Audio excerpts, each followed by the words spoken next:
자, 이 과정은 우리 판례 정리 과정이에요. 이 판례집을 통해서 쭉 한번 살펴보는데, 기본적으로는 우리 기본 교재 강의를 보완하는 작용이다, 이렇게 보셔야 돼요. 그래서 항상 여기에 있는 내용을 공부함에 있어서도 기본수하고 이렇게 같이 놓고 이렇게 보시는 게 좋겠어요. 제가 이제 기본서에 있는 내용의 목차를 항상 이야기해 드릴 테니까, 물론 우리 교재, 판례집 교재에도 그 목차를 정리해 놨어요. 이것은 우리 기본 교재와 연계해서 이렇게 봐주시는 게 좋겠습니다. 그리고 이 판례 중에서 중요한 판례를 제가 체킹해 드리면서 강의할 거예요. 그러면 그것을 여러분 체킹해 가지고 나름대로 한번 읽어 보시고, 그 키워드를 또 정리하셔야 돼요. 또 판례 태도 마지막 결론까지도 딱 정리해 가셔야 되고요. 이렇게 해주시면 좋겠어요. 자, 먼저 우리 민법 총칙부터 정리할게요. 제1절 법률행위의 효력 요건이죠. 자, 이게 법률행위의 효력 요건은 당사자에 대한 요건하고, 그 다음에 목적에 대한 요건하고, 그 다음에 의사표시에 대한 요건, 이렇게 있어요. 그죠? 이 당사자가 유효한 법령을 하기 위해서는 능력을 갖춰야 한다. 뭐 이게 이제 효력 요건이죠. 그 다음 목적은 확정할 수 있어야 되고, 실현 가능성이 있어야 되고, 적법해야 되고, 그 다음에 사회적 타당성이 있어야 한다. 이렇게 됐죠. 그 다음에 의사표시가 유효하기 위해서는, 효력 갖추기 위해서는 의사와 표시가 일치해야 하고, 그리고 하자가, 즉 사기강박이라는 하자가 없었어야 한다. 이렇게 됐죠. 요것을 우리는 효력 요건이라고 그래요. 그죠? 여기서 효력 요건. 이 부분을 지금부터 보려고 하는데, 특히 여기서부터 봅니다.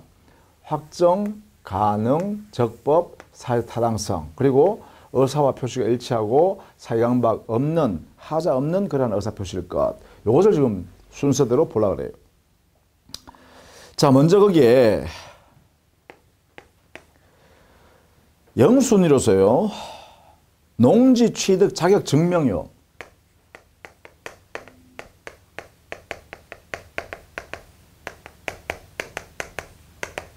이것은 여기에 안 들어가 있죠. 즉 효력 요건으로 되어 있지 않죠. 그럼 이거는 뭐냐? 이거는 뭐냐? 농지 취득 자격 증명. 농지 매매 계약을 했을 때 농지를 취득하려는 사람에게 자격이 증명돼야 된다라는 것이거든요. 이건 뭘까? 이건 바로 등기하기 위한 요건입니다. 등기하기 위한 요건.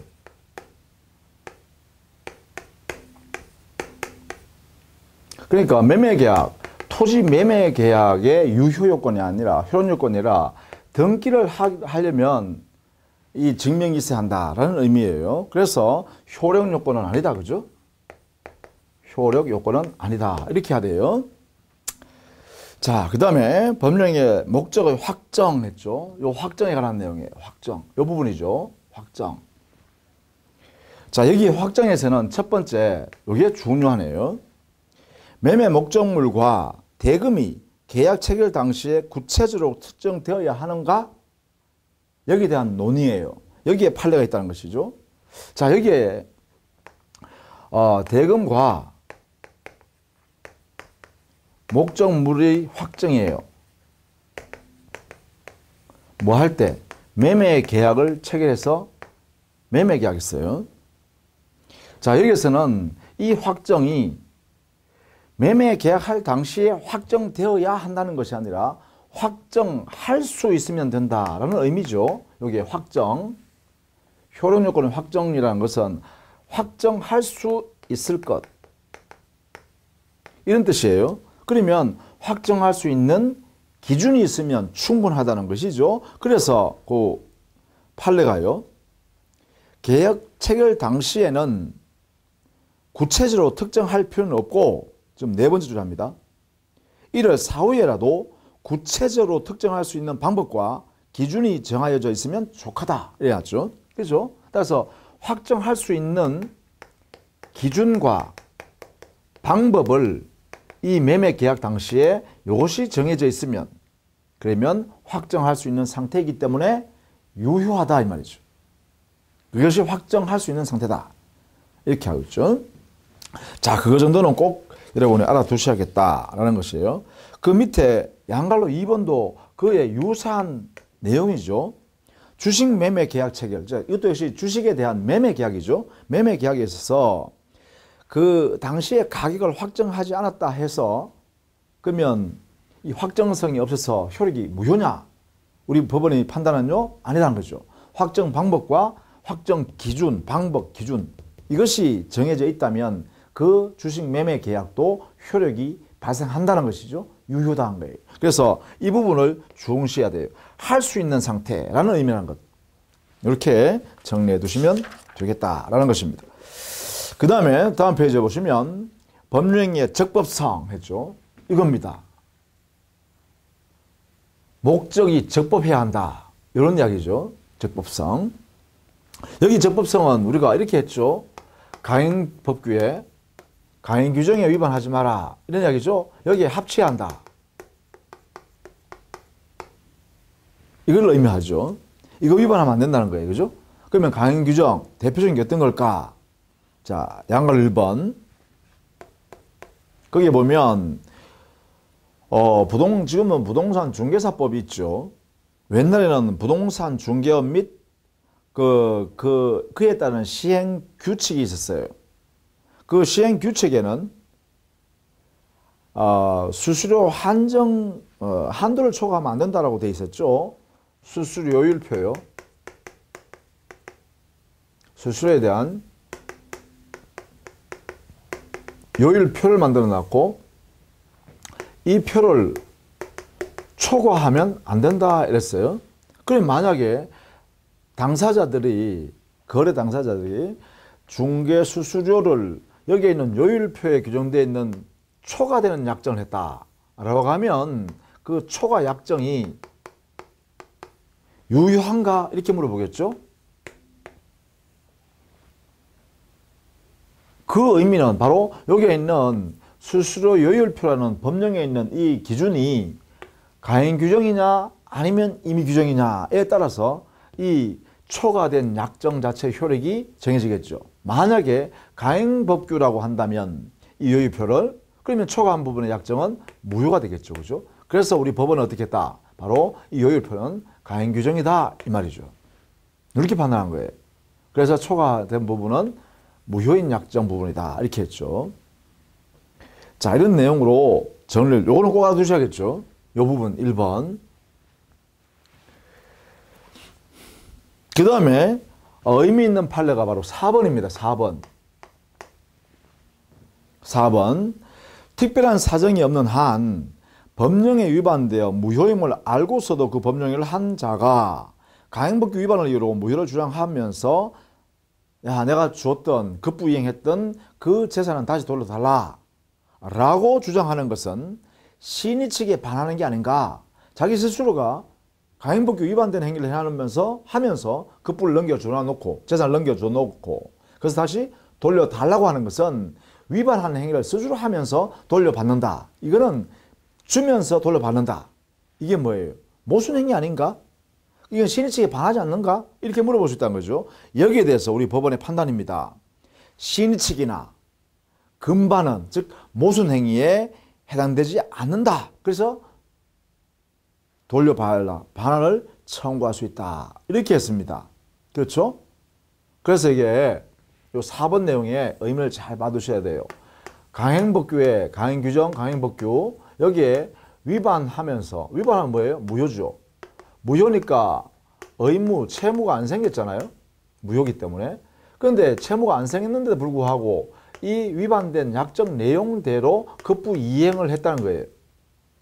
그러면 이행한 이 부분에 대해서는 상대방은 부당이득을 하게 되거든요. 이 상대방 입장에서는. 그러면 부당이득을 상대방이 취했으니까 요게 위반한 행위를 한 당사자, 즉 이행한 당사자예요. 요 당사자가 이 상대방한테 말이죠. 부당이득 했으니 내가 준 이 재산은 다시 돌려주세요라고 부당이득 반환을 이렇게 청구했다는 거예요. 이 청구권이 위반한 행위 해놓고 자기가 스스로 줘놔놓고 다시 돌려달라고 하는 것은 이게 모순 행위 아니냐 이거죠. 여기에 대해서 우리 법원은 이 반환 청구권은 인정된다라고 판시한 거예요. 그렇게 해야 강행법규 위반한 것은 절대로 효력을 인정하지 않겠다라는 이 취지를 유지할 수 있다는 것이죠. 요 내용을 꼭 알아두셔야 됩니다. 강행법규에 위반된 행위를 하고 나서 그대로 이행한 당사자는 자기가 급부한 내용의 부당이득 반을 청구하는 것이 시인이 측에 반한다고 할 수가 없다. 그래서 인정한다. 이렇게.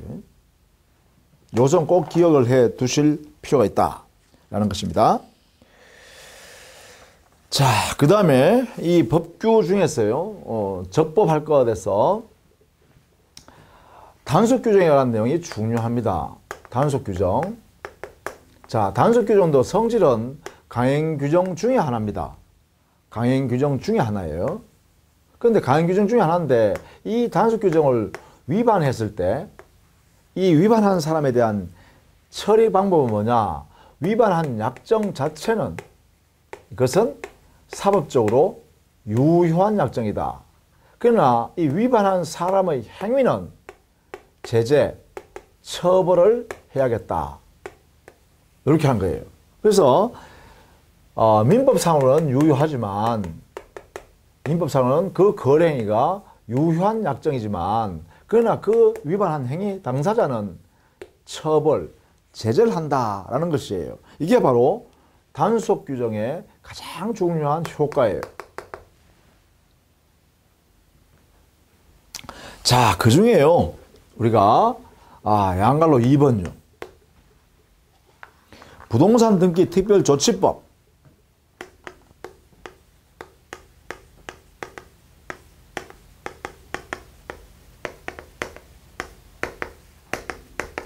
이 조치법 상에요. 중간생략 등기 하지 말아라고 돼 있어요. 금지해 놨어요. 중간생략 등기. 이런 행위 하지 마라. 금지를 규정해 놨어요. 이렇게.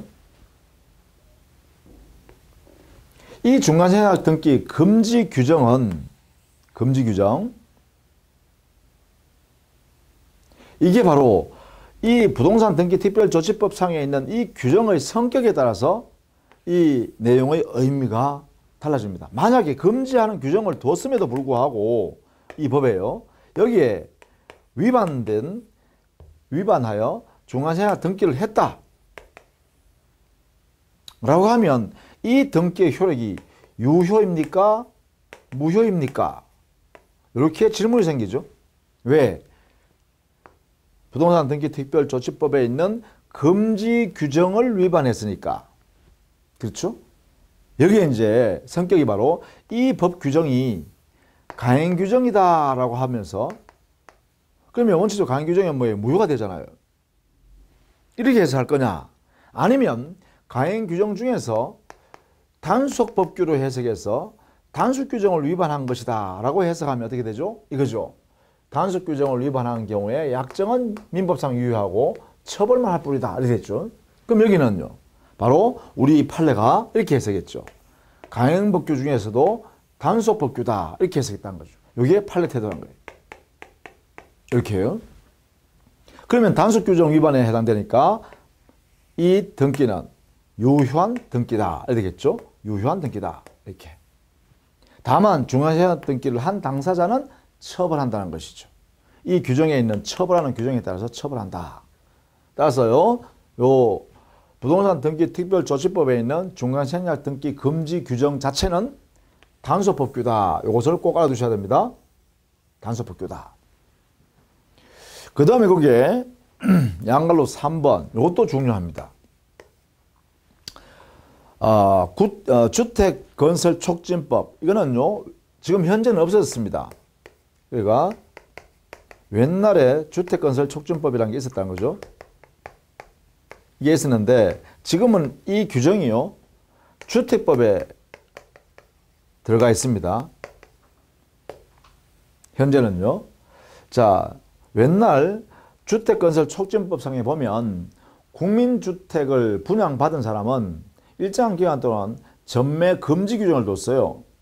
그 전매 금지 규정을 위반해서 타인에게 전매하면 되팔아버리면 처벌을 했습니다. 이렇게요. 그렇다면 여기에 전매 금지 규정요.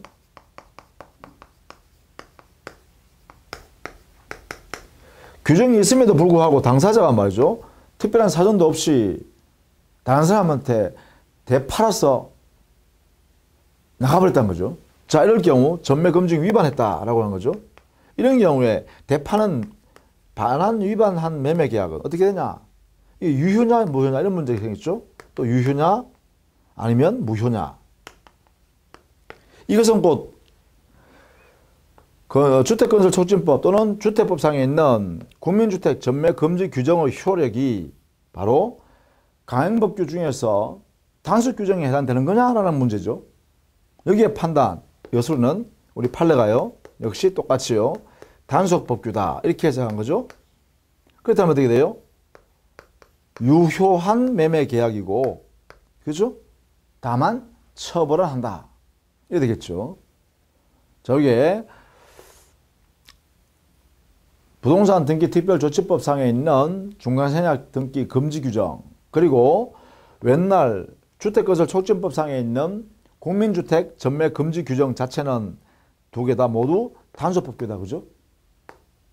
단속법규. 자, 이렇게 정리를 좀 해 두셔야겠습니다. 그 다음에 탈법행위네요.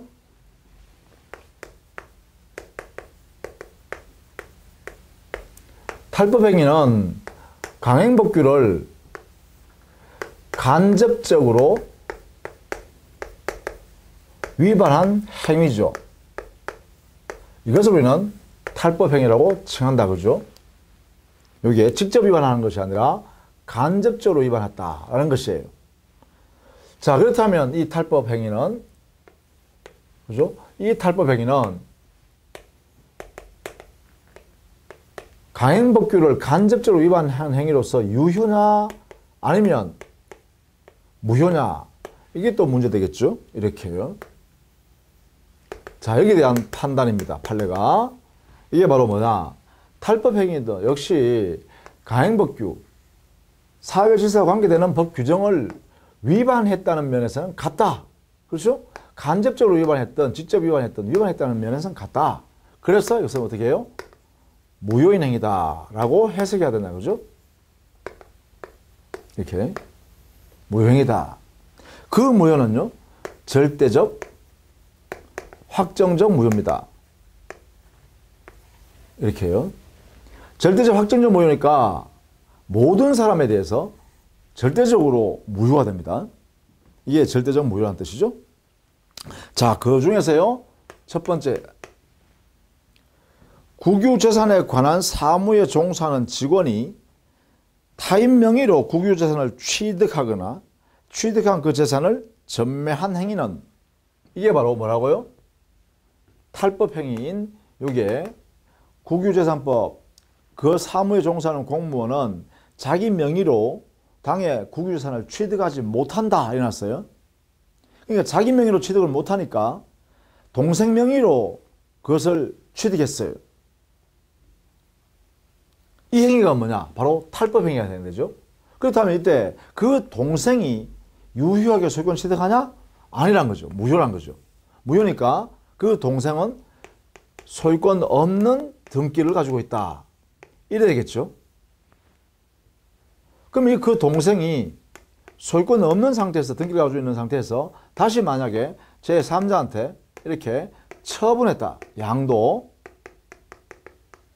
제3자한테 소유권을 이렇게 등기를 넘겨줬다라고 하더라도 이 사람은 소유권 없는 사람으로부터 소유권을 가져오는 등기이기 때문에 역시 소유권 없는 등기일 뿐이죠.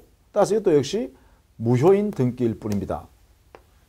그래서 제3자도 소유권을 취득할 수가 없다. 이래 되겠죠. 그러니까 뭐예요? 여기 있는 등기를 갖춘 동생도 소유권이 없는 자, 그와 거래한 제3자도 소유권 취득할 수 없는 상태. 그러니까 뭐예요? 절대적 무효라는 것입니다. 이렇게. 자, 이것이 바로 탈법행위에 대한 논의다. 그게 첫 번째 게 가장 중요하네요. 가장 중요하네요. 그거 알아두셔야겠습니다. 자, 그 다음에 목적의 사회적 타당성이죠. 이 부분입니다. 목적의 사회적 타당성을 갖출 것. 자, 여기 목적의 사회적 타당성에 관한 것은요, 우리 민법상으로 따지면 민법 103조 사회 질서에 합치되어야 한다. 이걸 반하면 안 된다는 것이죠. 사회 질서에. 이게 사회적 타당성을 갖춘다. 그래서 사회적 타당성은 보통 사회적 허용입니다. 사회적으로 인용, 허용될 수 있는 것이어야 된다. 의도가. 사회적으로 받아들이는 것, 수인될 수 있는 것이 한다. 이런 것이에요. 이걸 우리는 여기엔 사회적 타당성이 있는 목적이 한다. 이렇게 표현해요. 자, 여기 있어요. 그러면 여기에 사회질서라는 것은 너무나 추상적이고 일반적인 규정을 써서 만든 규정이다 해서 일반 규정. 그리고 그 내용이 명백히 딱 드러나지 않고 백지 상태로 남겨뒀다. 그래서 거기에 많은 내용을 포함하고 있다 해서 백지 조항. 그리고 사회 질서라는 이 큰 줄기를 딱 선언했다 해서 이것을 우리는 제왕 조항 이렇게 합니다. 이 사회 질서 규정, 즉 103조 규정을 이렇게 표현해요. 이렇게. 자, 이 규정하고 그 다음에 하나가 더 있습니다. 요게 사회 질서에 관계된 규정이 바로 104조. 이것도 역시 사회 타당성에 관계되는 규정이다. 이 104조 불균형한 법률 행위를 말합니다. 불공정한 법률 행위. 소위 말하면 폭리 행위죠. 일방적으로 이익만 취득하는 사람, 일방이. 이런 경우죠. 이것도 역시 104조 불공정한 거래 행위도 역시 103조의 한 예시 규정으로 이렇게 해석하고 있죠. 그러면 103조 사회질서, 즉 이것은 사회적 타당성을 말하는데 이 사회적 타당성은 103조를 가장 기본으로 하는데 그 안에는 104조도 이렇게 포함되는 모습이다. 그죠? 다만 이제 구체적으로 우리 민법이 명시적으로 예시를 하는 거죠. 자, 이런 상태에서 이제 103조 관계되는 거 볼까요? 자, 먼저 첫 번째 강박에 관한 이야기입니다. 강박행위요. 이 강박행위가 일반적인 불법적 방법으로 사용했을 때요. 거래행위를 하기 위해서 불법적 방법으로 사용했다면 이때는요. 단순히 110조 강박으로 하는 의사표시 취소의 문제가 이렇게 발생하죠. 그런데 이 강박의 정도가 너무나 심각했어요. 그 강박을 당하는 사람이 의사결정의 자유를 박탈할 정도의 강박이다라고 하면 이때는 취소의 문제가 아니라 그 행위 자체는 무효가 된다는 것이죠. 이것을 우리 1번 판례에서 나타내고 있는 거예요. 이걸 꼭 알아두셔야 돼요. 이 부분을요. 자, 그것을 꼭 알아두기로 합니다. 그 다음에 두 번째 양갈로 2번 반사회성 판단의 기준 시기는 이거는 법률 행위 당시입니다. 행위 당시를 기준으로 해서 사회 질서를 판단한다. 이렇게 되겠죠. 법률 행위를 할 때, 계약 체결을 할 때 이런 이야기죠. 그것을 기준으로 판단하는 것이다. 이렇게 합니다. 자, 그 다음에 구체적으로요, 요 3번의 사건은 잘 틀리기가 쉬워요. 전통 사찰의 주지직을 거액의 금품을 대가로 양수하기로 하는 약정이 있음을 알고도 이를 묵인 혹은 방조한 상태에서 한 종교법인이 주지 임명 행위를 했다면 이게요. 그러니까 이런 거죠. 주지의 지위를 사고 팔았다 이거죠. 양수 계약을 이렇게 해가지고 자기들이 돈 주고 거래했더란 거죠. 그런데 이러한 사실을 알면서도 종단에서 말입니다. 종단에서, 종교단체에서 야, 그거 주지 인정해 줄게 이렇게 했다는 거죠. 주지 임명을 했다는 거죠. 알고도 종단에서는 주지 임명 행위를 했다. 자, 그렇다면 이 종단의 주지 임명 행위는 사회 질서 위반이 아닙니까? 이렇게 물어본 거예요. 예, 이거 자체는요, 양도 양수하는 이 계약 약정은 사회 질서 위반이 되죠. 103조요. 여기 해당되죠. 근데 임명행위 자체는요, 그 사람이 적격한 사람이기 때문에 임명할 수도 있잖아요. 그래서 이 행위 자체는 사회 질서 위반이 아니다라고 한 판례예요. 종단의 주지 임명 행위 요 자체는 사회 질서 위반에 해당되지 않는다는 것입니다. 자, 그래서 이거 조심해야 되겠다. 세 번째 거. 그 다음에 네 번째는 증언의 대가로 뭐 하루 일당 정도 받는 거 있죠. 거기에 4번 소송에서 사실대로 증언하여 줄 것을 조건으로 어떠한 급부를 할 것을 약정한 경우인데요. 자, 이게 뭐예요? 법원에 와서 증인 때 서서 증언을 해주려는 그런 사람이에요. 이 증언한 대가를 지급하겠다. 대가 지급 약정이에요. 자, 이 약정 지급의 정도가 사회적으로 용인될 수 있는 용인 범위 내이면 유효한 약정이에요. 그런데 이 지급 약정이 사회적으로 상당한 정도를 초과가 됐다면 그 약정의 내용이 그럴 때는 이 약정은요 무효가 됩니다. 이게 바로 사회질서 위반한다 이런 이야기죠.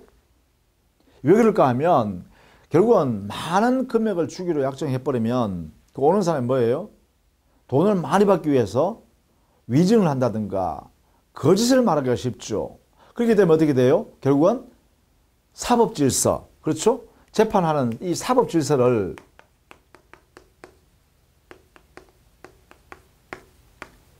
해치게 되죠. 이게요. 그래서 여기서 뭐예요? 무효로 취급한다라는 것이에요. 이렇게요. 그래서 이거는 사회적으로 용인되지 않는다는 것이죠. 그래서 뭐 보통 사람이 일당 정도 주는 정도의 약정이면 여기에 용인되는 범위 내죠. 그러나 지나치게 과도하게 지급하겠다. 야, 와서 나 한번 지원해주면 내 100만 원 줄게. 이건 지나치다는 거죠. 이게. 자, 그런 의미를 갖는다라는 것입니다. 그 다음에 6번 같은 것도 조심해야겠네요. 6번, 양갈로 6번. 양도소득세의 부과를 회피할 목적으로 이루어진 매매. 양도소득세 많이 나올 것 같은데 이걸 회피하려고 당사자끼리 말이죠. 짜고서 이렇게 거래했다라고 하면 이것은요. 그 매매는 양도소득세 회피하려고 하는 것은 세금 탈루 문제잖아요.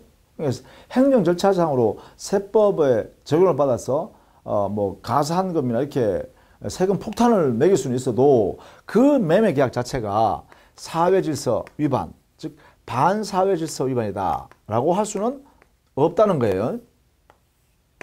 6번 그런 의미다 라는 것입니다.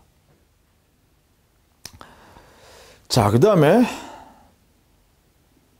뭐 7번에 국가가 방지하는 밀수입 자금으로 사용하기 위해서 돈을 빌리려 한다.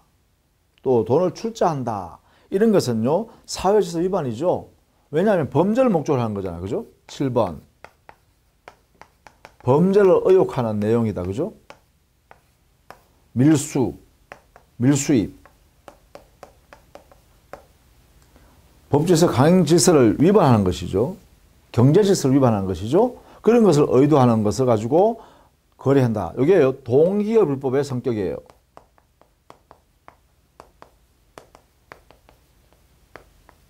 따라서 그것이 명백히 드러났죠. 이게 밀수자금을 쓰려고 돈 빌리고 있다. 이렇기 때문에 어떻게 돼요? 객관적으로 범죄를 의도하는 그런 원인, 이유를 가지고 했다. 했으니까 일단은 이 동기업 불법이 표시되어 있죠. 상대방이 알려져 있다. 그죠? 그럴 때는 뭐예요? 바로 무효가 되죠. 이렇게 해석하는 거죠. 7번. 자, 그 다음에 9번에요. 당초부터 오로지 보험사고를 가장하여 보험금을 취득할 목적으로 생명보험을 들었다. 이것도 뭐예요? 결국은 보험사고로 오로지 보험금 받을 의도로 가지고 보험계약을 체결했기 때문에 이런 사기를 넘어서 기망행위를 넘어서 사회질서 위반이라는 것이죠. 법질서를 위반하는 것이다. 이런 거죠. 그래서 아예 이것은 무효인 것으로 취급합니다. 자, 9번. 자, 그 다음에 11번 문제요.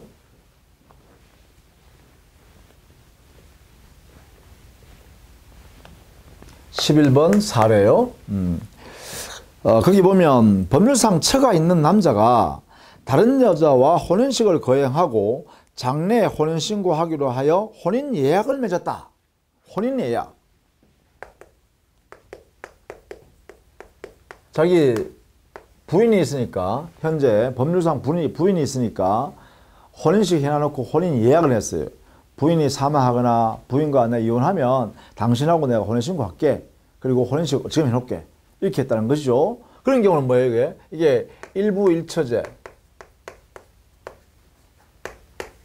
제대로 하는 사회, 가정윤리, 사회윤리에 반하는 것이죠. 그래서 뭐예요? 여기에 반하기 때문에 사회질서 위반이다 라고 하는 것이죠. 이 약정이 뭐예요? 그러면 무효란 것이죠.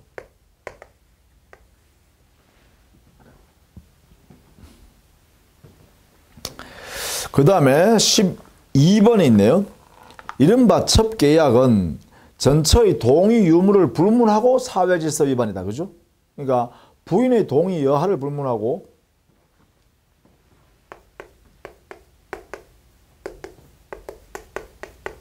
이 계약 자체가 바로 사회질서 위반이다. 이렇게 된다. 그죠? 동의로 따질 수 없죠. 사회질서와 관계되는 건데 어떻게 개인 간의 약정, 동의 이것을 통해서 사회질서 위반이 아니다고 바꿀 수는 없죠. 이게 의미입니다. 그죠? 자, 그것이 12번에 있네요.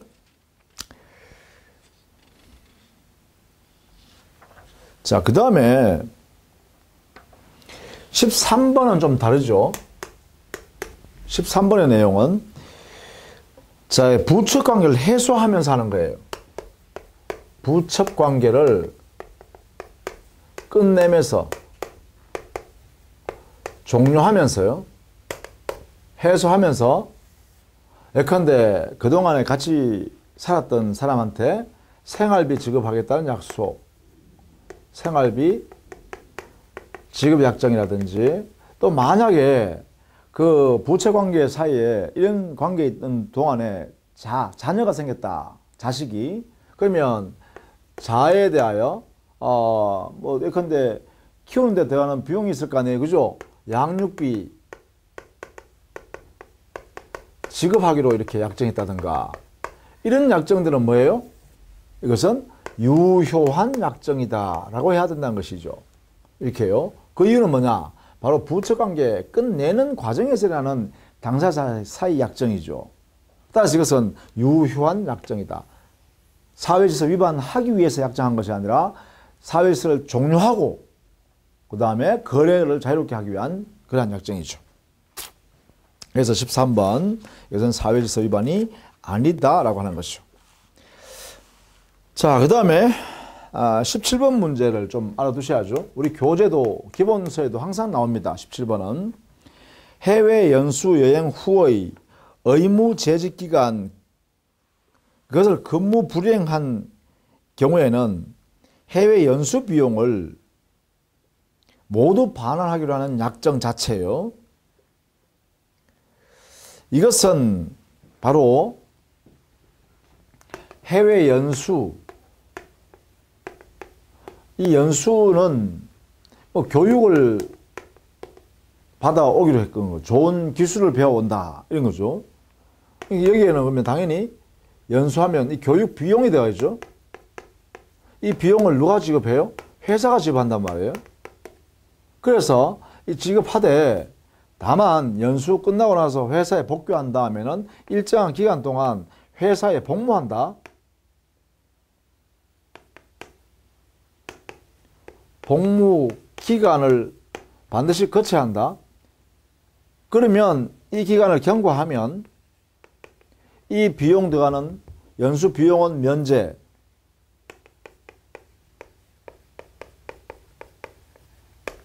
이거는 더 이상 따지지 않겠다. 근데 만약에 이 복무기간을 경과하지 않고 중간에 자기 개인의 사정으로 퇴직을 했다. 더더군다나 퇴직해서 동종 회사, 동종 경쟁 업체로 만약에 이직을 한다. 이렇게. 이럴 때는 연수 비용을 회수한다. 라고 했을 때, 요 내용입니다. 요 부분요. 자, 이것이 과연 사회질서 위반 또는 직업 선택의 자유, 자유권 침해가 아닌가? 이렇게 물어본 거죠. 이렇게 물어보니까 우리 판례는 뭐라 그러냐? 판례는 이 침해가 아니다는 거죠. 직업 선택의 자유, 직업의 자유를 침해하지 않았다. 뭐냐 하면 이 복무기간 동안 근무하라 라는 이 옵션은 바로 이거죠, 이거. 그 기간만 지나면 들어갔던 비용들은 전부 회사에서 반환 청구하지 않겠다.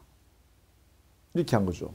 이것을 주로 나타내는 것이지 자유권 침해할 의도가 있는 것이 아니다. 이렇게 본 거죠. 그래서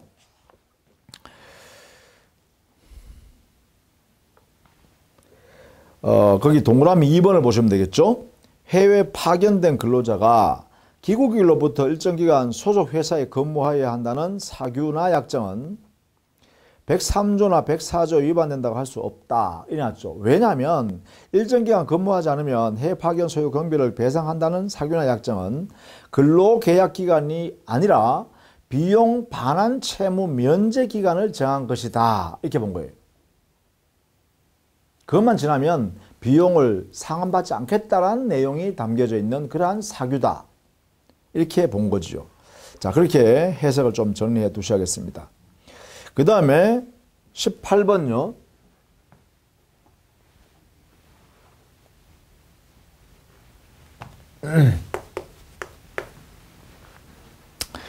18번에 보면 사찰의 존립과 그 존재이의를 상실하게 되는 그러한 재산, 사찰이 재산을 정리하는 행위는 무효다 했죠.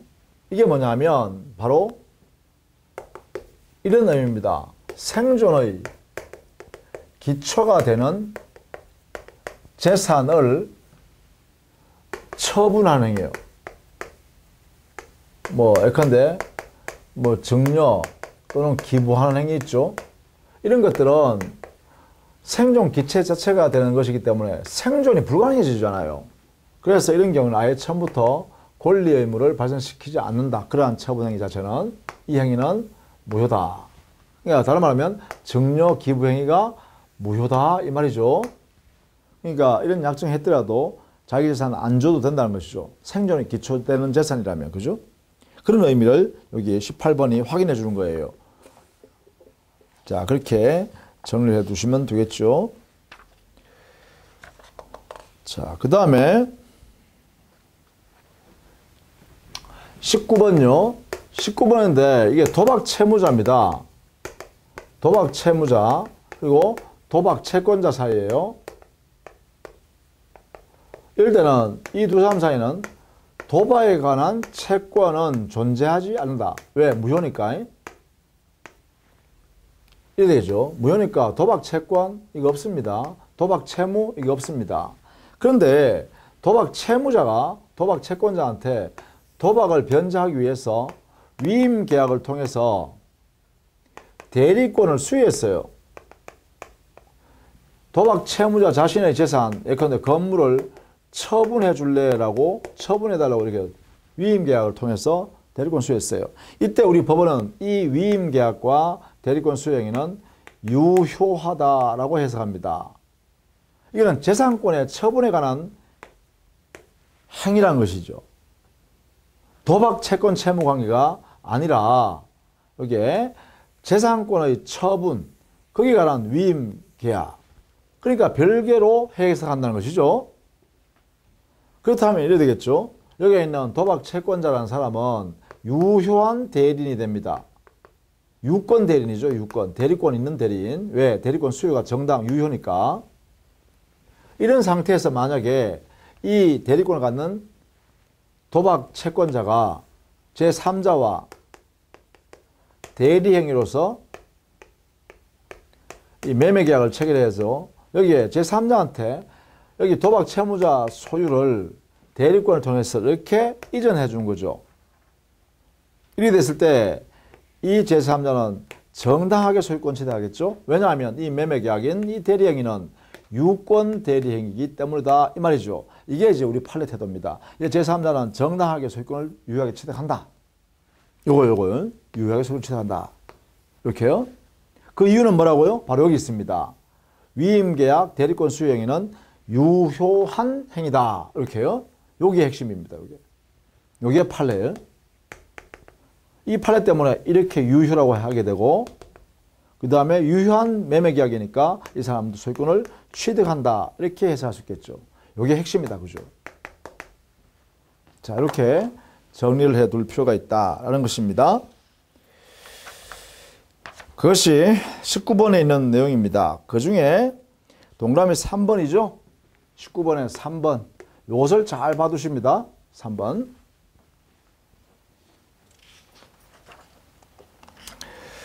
자, 그 다음에 22번에요. 동기의 불법이 해당되는 경우요. 존재하는 경우요. 이때는 이 당의 법령에는 이게 있다 하더라도 원칙적으로는 법령에는 유효 행위가 원칙입니다. 매매계약이라든지 임대차 계약이라든지 유효가 원칙입니다. 다만 예외적으로 무효가 되는 경우가 있어요. 예외적으로 사회질서 위반으로서 103조에 해당되어 무효가 된다. 이렇게 돼요. 자, 그러면 이 예외로서 무효가 되기 위해서는 반드시요, 이 불법한 동기가 외부에 표시되어 나왔거나 아니면 이미 상대방에게 그 동기의 불법한 동기가 알려져 있는 경우입니다. 이 둘 중에 어느 하나 해야 될 때 그때가 무효가 된다는 것이죠. 이것을 반드시 또 알아두셔야 되죠. 예외. 그렇죠? 동기의 불법을 다루는 방법입니다. 이게 22번이에요. 22번.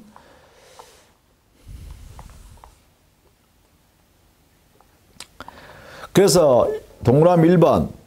1번이 원칙이라는 거죠. 두 번 줄에 법령의 연유, 동기 혹은 수단으로 한 것에 불과한 것이다. 뭐가? 사회질서 위반의 의도가. 이때는 법령이 무효로 할 수 없다. 이랬죠. 동기의 불법에 해당되는 경우에는 무효로 할 수 없다. 이렇게 했습니다. 이게 원칙이라는 거죠. 그리고 동그라미 3번도 마찬가지죠. 주택매매계약에 있어서 매도인으로 하여금 양도소득세를 부과받지 않게 할 목적으로 소유권을 등기는 사회질서 위반에 해당하느냐? 이러니까 아니다. 했죠. 자, 이렇게 정리를 해 두시면 좋겠다라는 것입니다. 자, 이런 내용들을 쭉 한번 살펴봤고요. 그것을 좀 더 압축해서 여러분 한 번 더 보라고 14페이지에 표로 다시 판례를 정리했죠. 짧은 내용으로, 그죠? 이렇게 해서 한 번 더 여러분이 살펴봐 두시면 좋겠다라는 것입니다. 자, 다음 시간에는 불공정한 법률 행위를 정리하도록 하겠습니다. 자, 수고 많으셨습니다.